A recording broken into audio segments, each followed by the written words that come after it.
నమస్కారం. దూరదర్శన్ వార్తలకు స్వాగతం. నేను శ్రీదేవి. ముందుగా ముఖ్యాంశాలు.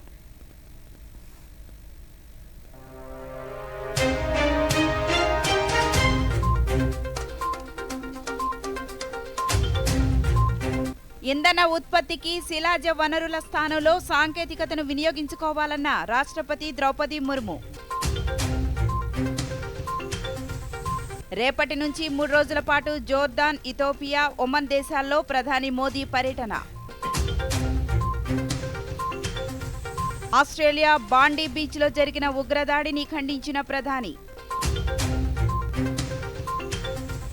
పరీక్ష పే చర్చ కార్యక్రమానికి 26 లక్షలకు పైగా నమోదు. మన్ కీ బాత్ కార్యక్రమం ఈ నెల 28వ తేదీ ఆదివారం ఉదయం 11 గంటలకు ప్రసారం. ఇక వివరాలు. ఇంధన పరిరక్షణకు ప్రతి ఒక్కరూ తమ స్థాయిలో కృషి చేయాలని రాష్ట్రపతి ద్రౌపది ముర్ము పేర్కొన్నారు. ఇంధన ఉత్పత్తికి శిలాజ వనరుల స్థానంలో సాంకేతికతను పెద్ద ఎత్తున వినియోగించుకోవాలన్నారు. జాతీయ ఇంధన పరిరక్షణ దినోత్సవాన్ని పురస్కరించుకుని ఢిల్లీలో జాతీయ ఇంధన పరిరక్షణ అవార్డులను రాష్ట్రపతి ప్రదానం చేశారు. దీంతో పాటు ఇంధన పరిరక్షణపై నిర్వహించిన జాతీయ చిత్రలేఖన పోటీ 2025 విజేతలను సత్కరించారు. ఈ సందర్భంగా ముర్ము మాట్లాడుతూ ప్రధానమంత్రి సూర్యఘర్ యోజన ద్వారా ఇళ్లపై సోలార్ రూప్ టాప్ ఏర్పాటు చేసుకుంటే ప్రయోజనకరంగా ఉంటుందన్నారు. భవిష్యత్తులో కర్బన ఉద్గారాలను పూర్తి స్థాయిలో తగ్గించేందుకు దేశం నిర్దేశించుకున్న లక్ష్యాలను చేరుకోవడానికి ప్రతి ఒక్కరూ కృషి చేయాలని కోరారు. सभी पुरस्कार विजेताओं को हार्दिक बधाई देती हूँ. उन्होंने ऊर्जा संरक्षण के क्षेत्र में महत्वपूर्ण योगदान दिया है और नवीन तकनीकों के माध्यम से प्रभावी प्रयास किए हैं. आज पुरस्कृत बच्चों को मैं बहुत बहुत बधाई देती हूँ. उन्होंने ऊर्जा संरक्षण के विषय पर अपनी कल्पना और संवेदनशीलता को सुंदर चित्रों के माध्यम से प्रस्तुत किया है. बच्चों के लिए तो थोड़ा ताली हो जाए.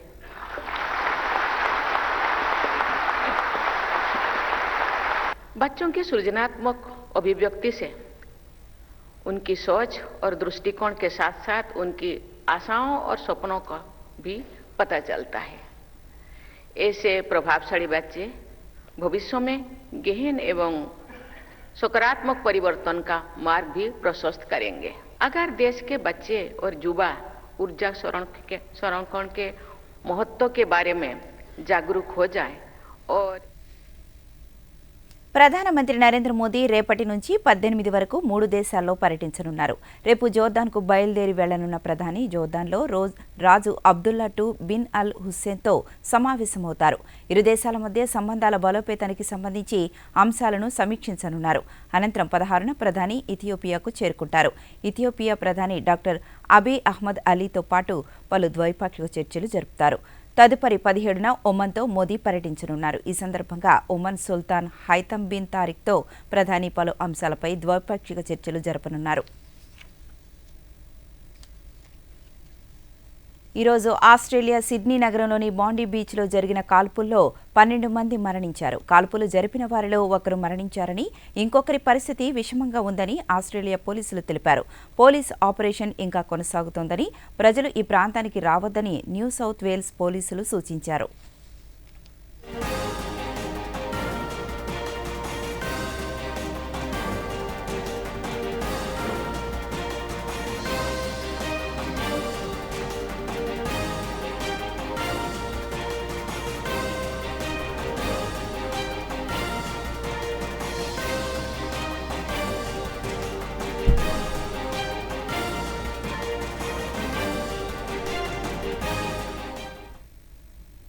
ఆస్ట్రేలియాలోని బాండీ బీచ్లో యూదుల పండుగ హనుక్కా మొదటి రోజు వేడుకలలో జరిగిన ఉగ్రవాద దాడిని ప్రధానమంత్రి నరేంద్ర మోదీ సామాజిక మాధ్యమంలో తీవ్రంగా ఖండించారు.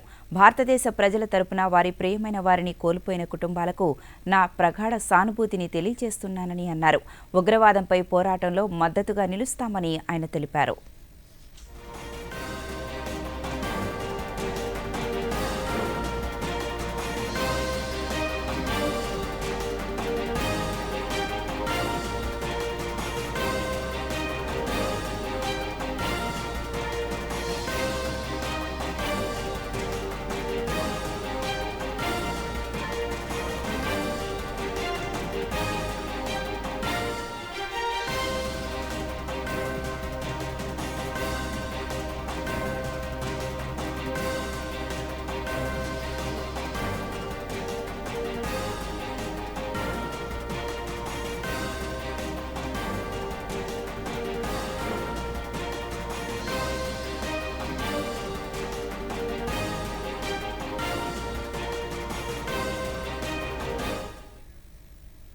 ఆస్ట్రేలియాలోని బాండీ బీచ్లో హనుక్కా వేడుకల్లో జరిగిన ఉగ్రవాద దాడిని భారత విదేశాంగ శాఖ మంత్రి డాక్టర్ ఎస్ జైశంకర్ సామాజిక మాధ్యమంలో తీవ్రంగా ఖండించారు.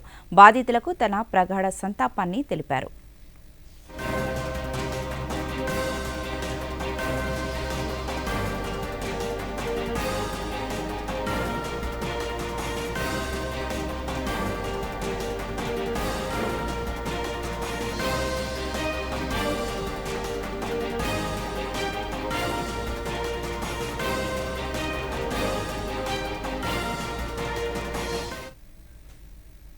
బాండీ బీచ్లో జరిగిన కాల్పుల ఘటన తనను తీవ్ర దిగ్భ్రాంతికి గురిచేసిందని ఆస్ట్రేలియా ప్రధానమంత్రి ఆంటోనీ ఆల్బనీస్ సామాజిక మాధ్యమంలో తెలిపారు.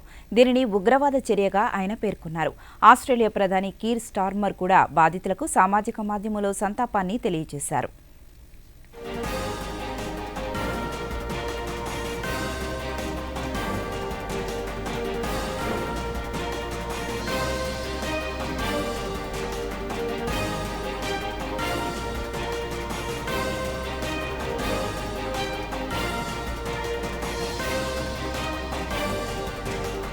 This is a targeted attack on Jewish Australians on the first day of Hanukkah, which should be a day of joy, a celebration of faith. An act of evil anti-Semitism, terrorism that has struck the heart of our nation. Guntur జిల్లాలో నిర్మిస్తున్న శంకర్ విలాస్ బ్రిడ్జిని అత్యంత సాంకేతికతతో నిర్మించేలా చర్యలు తీసుకుంటున్నామని కేంద్ర గ్రామీణాభివృద్ధి communication శాఖల సహాయ మంత్రి డాక్టర్ పెమ్మసాని చంద్రశేఖర్ తెలిపారు. ఈ బ్రిడ్జి నిర్మాణంపై వస్తున్న విమర్శలపై ఆయన స్పందిస్తూ రాష్ట్రంలో సంక్షేమం, అభివృద్ధి రెండూ జరుగుతున్నాయని, కొందరు నేతలు ఉద్దేశపూర్వకంగా విమర్శలు చేయడం సరికాదన్నారు. సాంకేతికంగా అత్యున్నతంగా బ్రిడ్జిని నిర్మించాలనే సంకల్పం వల్లనే కొంత ఆలస్యం జరుగుతుందని వివరించారు. ట్రైన్స్ అన్ని డిస్టర్బ్ చేయకుండా బ్రిడ్జ్ తీయాలి.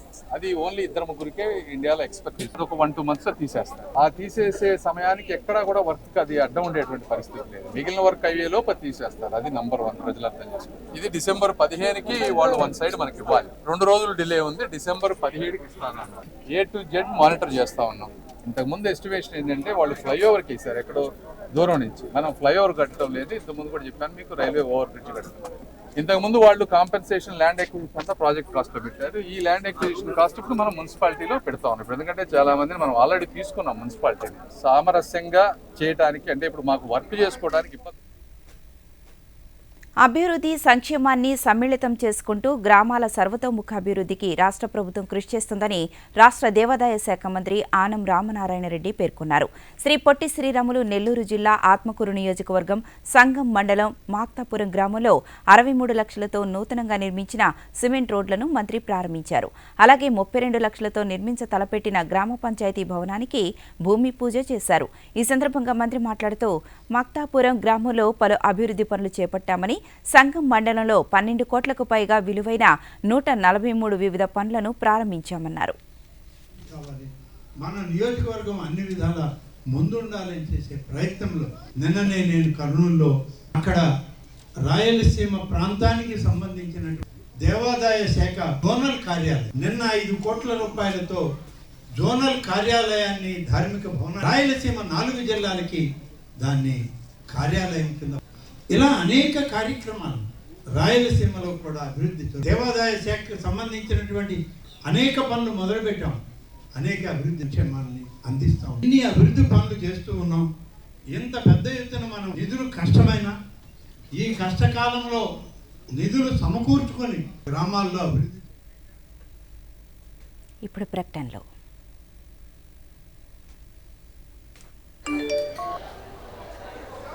వీడియో లైక్ కొడితే డబ్బులు వస్తాయా? ఇంత తెలియకనా? చిక్కుకున్నాడు. తెలియని లింక్స్ ని క్లిక్ చేయకండి.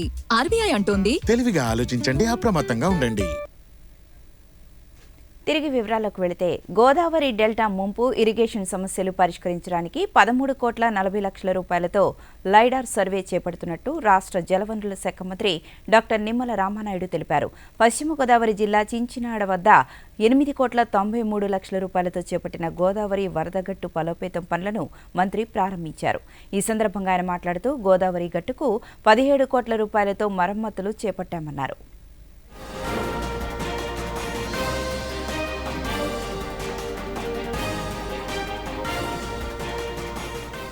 అభివృద్ధి ధ్యేయంగా సంక్షేమమే లక్ష్యంగా తెలుగుదేశం జనసేన బీజేపీ ప్రభుత్వం ఆంధ్రప్రదేశ్ రాష్ట్రంలో పనిచేస్తున్న విషయాన్ని గత 18 నెలల నుంచి కూడా మీరు చూస్తూ ఉన్నారు. ఆ రోజు 14, 19 నేను మొదటిసారి ఎమ్మెల్యేగా ఉన్నప్పుడు ఆ రోజు 6 కోట్ల రూపాయలతోటి బూరుగుపల్లి గ్రామంలో ప్రమాదభరితంగా ఉంటే 24లో మీ ఆశీర్వాదంతో అధికారంలోకి వచ్చాక మొన్ననే 8 కోట్ల రూపాయలు పెట్టి కంచు స్తంభపాలెం నుంచి అబ్బిరాజపాలెం వరకు, మళ్ళీ అబ్బిరాజపాలెం నుండి గంగడపాలెం, లక్ష్మీపాలెం, ఎలమంచిల్లం అంటే 9, 8 దగ్గర 17 కోట్ల రూపాయలు ఏటుగొట్టు పట్టించడానికి మొదటి సంవత్సరంలోనే నిధులు తీసుకొచ్చి అందులో ఆల్రెడీ సగం పనులు కూడా పూర్తి చేయడం కూడా జరిగింది. ఆ రోజు వరదలు వస్తాయి, యువత రాత్రింబవళ్ళు నిద్రంబవళ్ళు లేకుండా మేమే ట్రాక్టర్లు తెచ్చి, మేమే సంచులు తెచ్చి, మేమే సంచుల్లో మట్టి కట్టుకుని, కానీ ఈ రోజు మనం వచ్చిన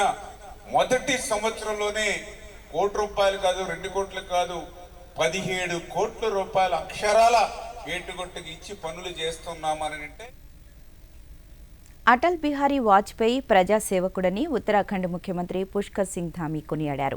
భారతరత్న అటల్ బిహారీ వాజ్పేయి శత జయంతి ఉత్సవాలలో భాగంగా అటల్ మోదీ సుపరిపాలన బస్సు యాత్ర అన్నమయ్య జిల్లా మదనపల్లె చేరుకుంది. ఈ ఉత్సవాలలో పాల్గొన్న ఉత్తరాఖండ్ ముఖ్యమంత్రి పూర్వ ప్రధాని వాజ్పేయి విగ్రహాన్ని ఆవిష్కరించారు. ఈ సందర్భంగా ఆయన మాట్లాడుతూ గ్రామీణ సడక్ యోజనతో దేశంలోని మారుమూల ప్రాంతాలకు వాజ్పేయి రహదారులను నిర్మించారన్నారు.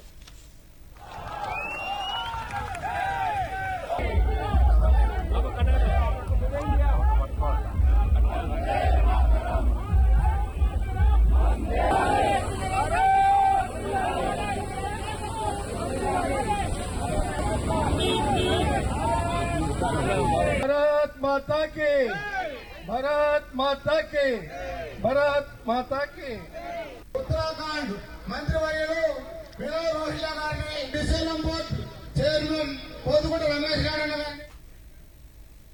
ప్రతిష్టాత్మక ఈఎన్బీఏ అవార్డులలో డీడీ న్యూస్ మరియు డీడీ ఇండియా ఒక గోల్డ్, 3 సిల్వర్ అవార్డులను గెలుచుకున్నాయి. సైబర్ అలర్ట్ కార్యక్రమానికి గోల్డెన్ అవార్డు లభించగా కనెక్టింగ్ ది డాట్స్ కార్యక్రమానికి సిల్వర్ అవార్డు లభించింది.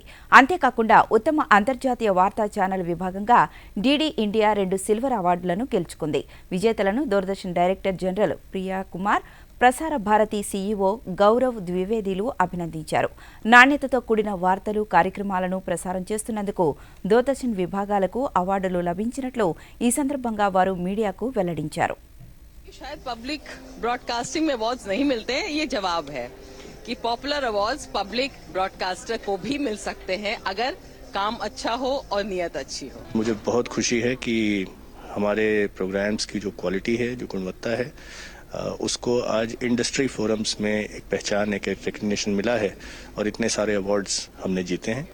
हमारी पूरी टीम के हौसले इससे और मजबूत हुए हैं और मुझे विश्वास है कि आने वाले सालों में हम और సంపూర్ణ ఆరోగ్యం పొందాలంటే క్రీడలతోనే సాధ్యమని, యువత క్రీడల్లో పాల్గొనాలని ఐఐటి డైరెక్టర్ సత్యనారాయణ సూచించారు. తిరుపతి జిల్లా శ్రీకాళహస్తి ఏర్పేడులోని ఐఐటి కళాశాలలో 58వ ఇంటర్ ఐఐటి స్పోర్ట్స్ మీట్ను ఆయన జ్యోతి ప్రజ్వలన చేసి ప్రారంభించారు. ఈ సందర్భంగా సత్యనారాయణ మాట్లాడుతూ క్రీడలతో మానసిక ప్రశాంతత లభిస్తుందని, పోటీ ప్రపంచంలో నెగ్గుకు రావడానికి క్రీడలు దోహదపడతాయన్నారు.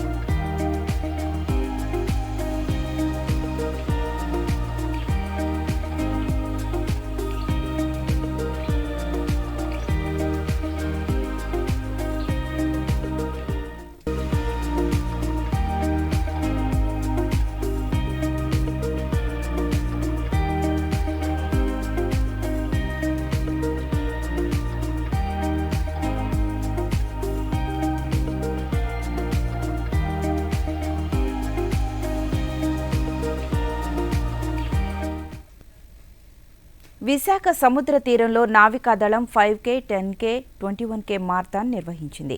ఈ తెల్లవారుజామున జరిగిన ఈ మారథాన్లో 21K రన్ను తూర్పు నావికాదళం వైస్ అడ్మిరల్ సంజయ్ భల్లా జెండా ఊపి ప్రారంభించగా 10K రన్ను జిల్లా collector MN Narendra Prasad, 5K రన్ను విశాఖ పోలీస్ కమిషనర్ శంకబ్రత భక్చి జెండా ఊపి ప్రారంభించారు.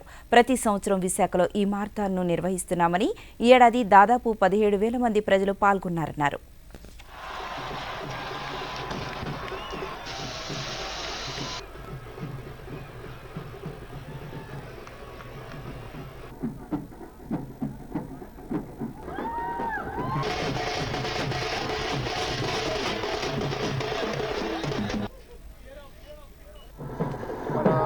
విశాఖపట్నం నగరంలో Vizag navy marathon 2025 10th edition start అయింది. Marathon, half marathon, 10 kilometre, 5 kilometre runs అన్నీ ఉన్నాయి. వేల సంఖ్యలో ఈ ఈవెంట్లో పాల్గొంటున్నారండి. 5 కిలోమీటర్ ఈవెంట్ చూస్తే 10,000 కంటే ఎక్కువ మంది పార్టిసిపేట్ చేస్తున్నారండి. చాలా ఉత్సాహంగా, ఉల్లాసంగా ఈ దేశంలో చిరు వ్యాపారులను ఆర్థికంగా మరింత బలోపేతం చేసే లక్ష్యంతో ఎలాంటి హామీ లేకుండా రుణాలు అందించేలా కేంద్ర ప్రభుత్వం అమలు చేస్తున్న ముద్రా యోజన ఎంతో మంది నిరుద్యోగులకు ఉపాధి కల్పిస్తోంది. లబ్ధిదారులు కేవలం వారు స్వయం ఉపాధి పొందడమే కాక మరికొంతమందికి ఉపాధి కల్పిస్తున్నారు. ఏలూరు జిల్లాలో ఈ పథకం సమర్థవంతంగా అమలవుతోంది. ఈ పథకంతో లబ్ధిదారులు పొందుతున్న ప్రయోజనాలేంటో ఈ స్టోరీలో చూద్దాం. దేశవ్యాప్తంగా చిరు వ్యాపారులను, నిరుద్యోగులను, మహిళలను వారి ఆర్థిక స్వావలంబన సాధించేందుకు కేంద్ర ప్రభుత్వం అమలు చేస్తున్న పథకాలలో ముద్రా యోజన ఒకటి. ఈ పథకం కింద దేశవ్యాప్తంగా ఇప్పటి వరకు 33 లక్షల కోట్ల మందికి పైగా రుణాలను పొందగా వారిలో 70% మంది మహిళలు లబ్ధిదారులుగా ఉన్నట్లు అధికారిక గణాంకాల్లో వెల్లడైంది. ఏలూరు జిల్లాలో ఈ పథకం కింద ఇప్పటి వరకు 80,000 రుణాలకు గాను 960 కోట్ల రుణాలను అందించారు.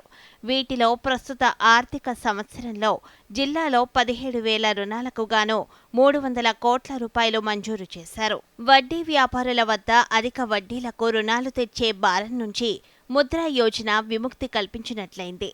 ఒకప్పుడు సైకిల్పై చిన్నపాటి బట్టల వ్యాపారాన్ని చేసే చేపూరు రెడ్డయ్య ముద్రా యోజన కింద 5 లక్షల రూపాయల రుణాన్ని పొంది వ్యాపారాన్ని విస్తరించారు.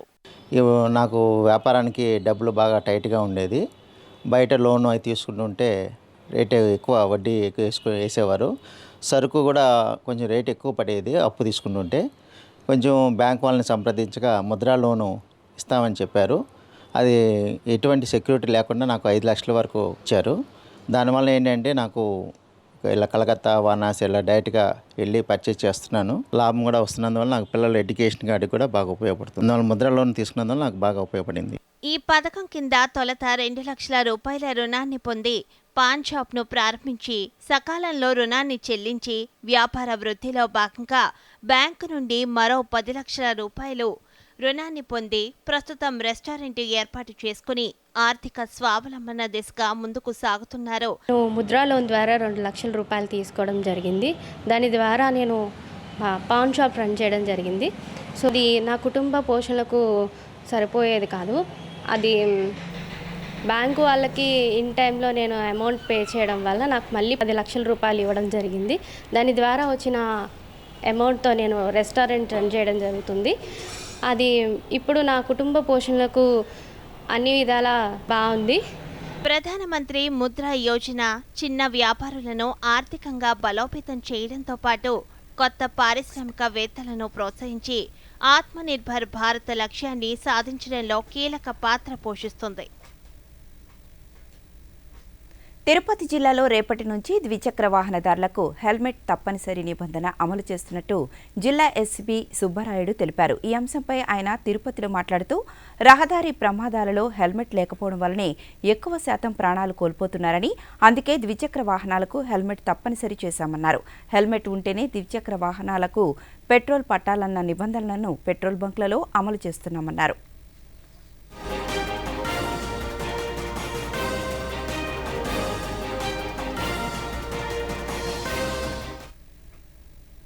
ఇప్పుడు ప్రకటనలు. అక్క, జాబ్ దొరికింది. అరే వా, కంగ్రాచులేషన్స్. అయితే ఇప్పుడిక బోలెడంత షాపింగ్. అవును, కొత్త మొబైల్, జీన్స్, జాకెట్. ఆగు రాకుమారా, సాలరీ కంటే ముందే ఖర్చులా? ఇన్స్టెంట్ లోన్ కూడా దొరుకుతుంది. ముందుగా బడ్జెట్ జమ చేయు, ఆ తర్వాతే ఖర్చులు. కానీ అక్క చూడు, సంపాదనలో ఒక వంతు ఎప్పుడూ పొదుపు చేసుకో, కానీ పార్టీ ఇవ్వకుండా తప్పించుకోలేవు నువ్వు. అక్క, పార్టీ నాది, బడ్జెట్ నీది. ఆర్బీఐ చెబుతుంది, సరైన ఆర్థిక వ్యవహారమే మిమ్మల్ని కాపాడుతుంది.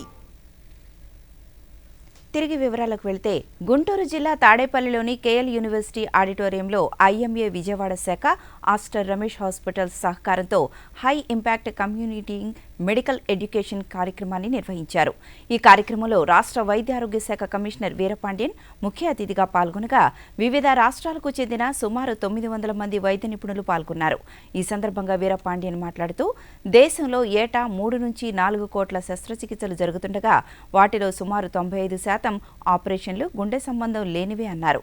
తాజా అధ్యయనాల ప్రకారం శస్త్రచికిత్సల సమయంలో లేదా అనంతరం కలిగే గాయాలు మరణ ప్రమాదాన్ని దాదాపు 9 రెట్లు పెంచడంతో పాటు ఆసుపత్రిలో ఉండాల్సిన సమయాన్ని సగటున 11 రోజులకు పైగా పెంచుతున్నాయన్నారు.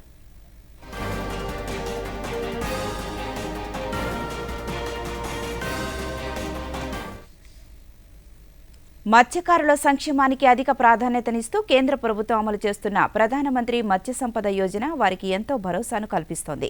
మత్స్య ఉత్పత్తి, నాణ్యత, సాంకేతికత, పంట అనంతర మౌలిక సదుపాయాలు, యాజమాన్యం, ఆధునీకరణ, నాణ్యత, మత్స్యకారుల సంక్షేమం వంటి కీలక అంశాలలో ప్రగతి సాధించేలా ప్రధానమంత్రి మత్స్య సంపద యోజన అమలు చేస్తున్నారు. ఈ పథకం కాకినాడ జిల్లాలో సత్ఫలితాలు అందిస్తోంది. ఆ వివరాలేంటో ఈ స్టోరీలో చూద్దాం. 144 కిలోమీటర్ల తీర ప్రాంతమున్న కాకినాడ జిల్లాలో ప్రధానమంత్రి మత్స్య సంపద యోజన అమలుతో ఎన్నో కుటుంబాలకు ఆర్థిక, ఉపాధి భరోసా లభించింది. పెదపూడి మండలం రామేశ్వరం గ్రామానికి చెందిన రైతు ఈ పథకం కింద బయోప్లాక్ యూనిట్ ఏర్పాటు చేసి ఎంతో ఆరోగ్యకరమైన రొయ్య పిల్లలను పెంచుతున్నారు. మనం గ్రోఅవుట్ పాయింట్కి మార్చిన ఒక నెల రోజులకే మనకి బ్రేక్ ఈవెన్ స్టేజ్కి వెళ్ళగలుగుతున్నాం. దానివల్ల రైతులకి చాలా ఉపయోగకరంగా ఉంటుంది. అలాగని ఈ పథకం ఎప్పుడు మన ప్రధానమంత్రి మత్స్య యోజన పథకం ఎప్పుడు కంటిన్యూ చేస్తే ఆక్వా రైతుని ఆదుకున్నట్లు ఉంటుందని మన ప్రధానమంత్రి మత్స్య సంపద యోజన ఎంతగానో ఉపయోగపడుతోందని కాకినాడ జిల్లా మత్స్య శాఖాధికారి కె కృష్ణారావు తెలియజేశారు. బయోప్లాక్ వలన రొయ్యలు పండించే రైతులు ఒక నెల రోజుల పాటు ఈ బయోప్లాక్లో సీడ్లు పెంచుకోవటం వలన సీడ్ నాణ్యత తెలుస్తుందన్నారు. దీనివలన 2 పంటలకు వెళ్లే రైతులు 3 పంటలకు వెళ్లే అవకాశం ఏర్పడుతుందన్నారు. దీంతో పాటు 30% ఉత్పత్తి అదనంగా లభిస్తుందని చెప్పారు. భారత ప్రభుత్వం ప్రధానమంత్రి మత్స్య సంపద యోజన పథకం కింద అనేక యూనిట్లు అనేవి మత్స్యకారులకి అలాగే వ్యాపారం చేసుకునే ఇతరులకి ఇవ్వడం జరిగింది. గత 5 సంవత్సరాల నుంచి మనకి ఈ జిల్లాలో 194 యూనిట్లు ఇక్కడ మంజూరు చేయడం జరిగింది. దానికి గాను మనం 5,20,00,000 సబ్సిడీగా రిలీజ్ చేయడం జరిగింది. ఈ సంవత్సరం 214 యూనిట్లు అనేవి మనకి సుమారు 10 కోట్లు సబ్సిడీతోటి అన్నీ గ్రౌండ్ చేయడానికి ఈ యొక్క నవంబర్ 21 సిద్ధం చేసి ఉంచడం జరిగింది. కర్నూలు నగరాన్ని స్వచ్ఛందంగా ఉంచేందుకు నగరపాలక సంస్థ కమిషనర్ విశ్వనాథ వినూత్న కార్యక్రమం చేపట్టారు. నగరంలో అపరిశుభ్రంగా ఉండి ప్రజలకు అసౌకర్యంగా ఉన్న పబ్లిక్, ప్రైవేట్ ప్రాంతాలను నగరపాలక సంస్థ ఆధ్వర్యంలో శుభ్రం చేసే కార్యక్రమాన్ని ప్రారంభించారు. మొత్తం 30 జేసీబీలతో గుర్తించిన ప్రాంతాలను శుభ్రం చేసే కార్యక్రమానికి శ్రీకారం చుట్టిన కమిషనర్ ఈ కార్యక్రమం నిరంతరం ఉంటుందని, శుభ్రం చేసేందుకు అయ్యే ఖర్చు స్థల యజమానుల నుంచి తీసుకుంటామని వివరించారు.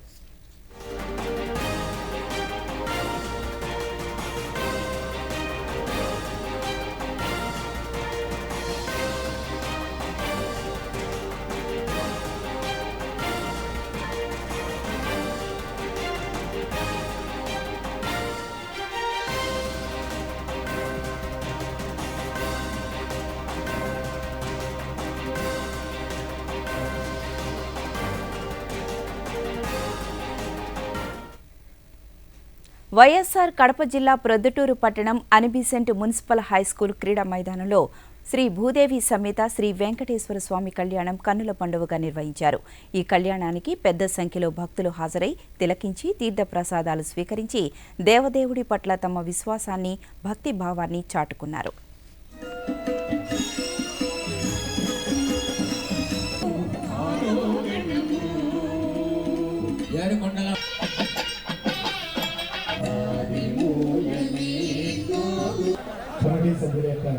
సూచన మేరకు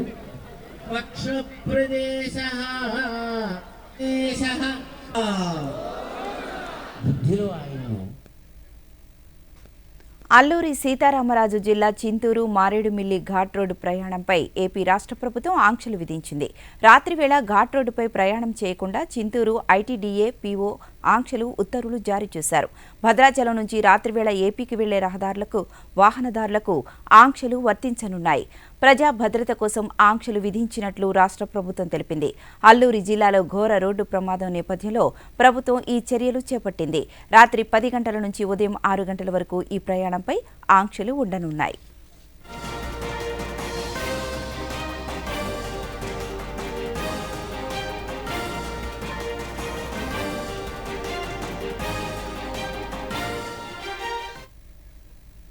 సంక్రాంతి పండుగ సందర్భంగా ప్రయాణికుల రద్దీని దృష్టిలో పెట్టుకుని పలు ప్రత్యేక రైళ్లను నడుపుతున్నట్లు దక్షిణ మధ్య రైల్వే అధికారులు తెలిపారు. ఈ రైళ్ల కోసం నేటి నుంచి అడ్వాన్స్ బుకింగ్ ప్రారంభమయ్యాయి. కాబట్టి ప్రయాణికులు ఈ అవకాశాన్ని సద్వినియోగం చేసుకోవాలని సూచించింది. మొత్తం 41 రైళ్లు అందుబాటులో ఉండనున్నాయి.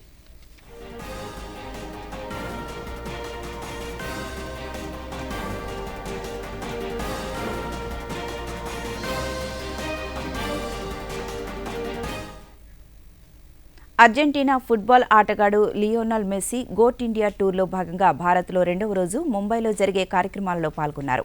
ఈ సందర్భంగా ఆయన క్రికెట్ క్లబ్ ఆఫ్ ఇండియాలో జరిగే ఫెడరల్ ఎగ్జిబిషన్, వాంఖడే స్టేడియంలో జరిగే exhibition match, philanthropic fashion show case కార్యక్రమాల్లో పాల్గొన్నారు. రేపు ఢిల్లీ అరుణ్ జైట్లీ స్టేడియంలో జరగబోయే కార్యక్రమంలో మెస్సీ పాల్గొంటారు.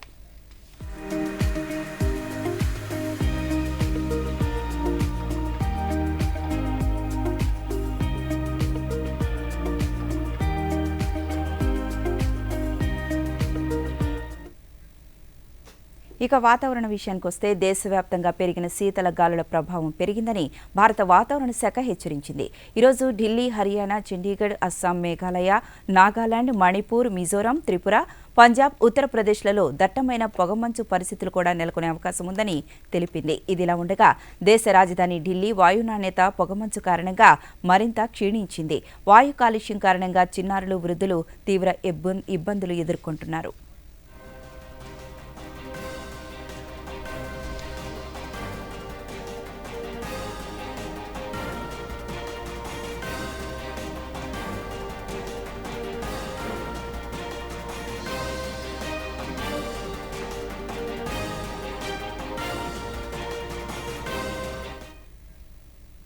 ప్రధానమంత్రి నరేంద్ర మోదీ తన మనసులోని భావాలను దేశ ప్రజలతో పంచుకునే మన్ కీ బాత్ కార్యక్రమం 129వ సంచిక ఈ నెల 28వ తేదీ ఆదివారం ఉదయం 11 గంటలకు ప్రసారమవుతుంది.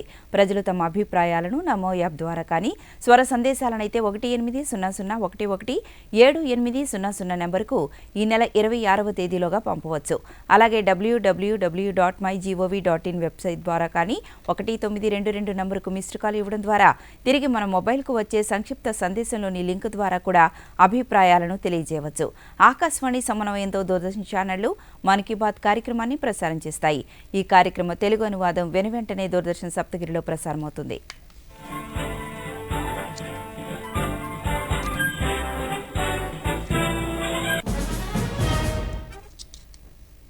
విద్యార్థుల్లో పరీక్షల పట్ల భయాన్ని తొలగించి వారిని పరీక్షలకు సన్నద్ధం చేసేలా ప్రధానమంత్రి నరేంద్ర మోదీ ఏటా నిర్వహించే పరీక్షా పే చర్చ కార్యక్రమం 2026 కోసం విద్యార్థులు, ఉపాధ్యాయులు, తల్లిదండ్రులు నమోదు ప్రక్రియ కొనసాగుతోంది. ఇప్పటి వరకు మొత్తం 26,82,266 మంది తమ పేర్లు నమోదు చేసుకున్నారు. ఇందులో 6 నుంచి 12వ తరగతి వరకు చదివే విద్యార్థులు 24,59,502 మంది విద్యార్థులు నమోదు చేసుకున్నారు. ఇక 1,90,805 మంది ఉపాధ్యాయులు, 31,959 మంది తల్లిదండ్రులు నమోదు చేసుకున్నారు. వచ్చే నెల జనవరి 11 వరకు నమోదు చేసుకోవచ్చు.